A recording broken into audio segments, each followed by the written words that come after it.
ఆ వ్యక్తి ఎవరో కాదు, మెగాస్టార్ చిరంజీవి గారు. ఆయన ఒక పెళ్లికి వెళ్ళారంట. ఆ పెళ్లిలో ఆయన్ని సరిగ్గా పట్టించుకోలేదు. ఎవరికి వాళ్ళు వాళ్ళ పనుల్లో ఉన్నారు, ఇది ఉన్నారు. ఈయనకి కొన్ని లోటుపాట్లు అయితే జరిగాయట.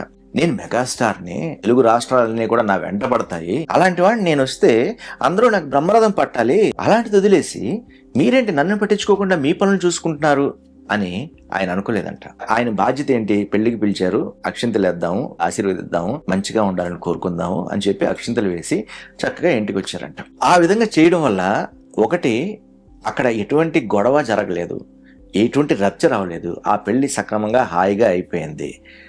ఈయన కూడా మనశ్శాంతిగా ఇంటికి వచ్చేసారు. అదే నాకు ఇలాగే ఉండాలి, అప్పుడే నేను గెలిచినట్టు అని ఆయన అనుకుంటే ఆ టైంకి గెలిచి ఉండొచ్చు. కానీ ఆ మండపం నుంచి కానీ ఆ వెన్యూ నుంచి కానీ ఆయన బయటికి వెళ్ళిన తర్వాత ఏంటి అనే ఒక చిన్న మచ్చ అయితే మిగిలిపోతుంది కదా.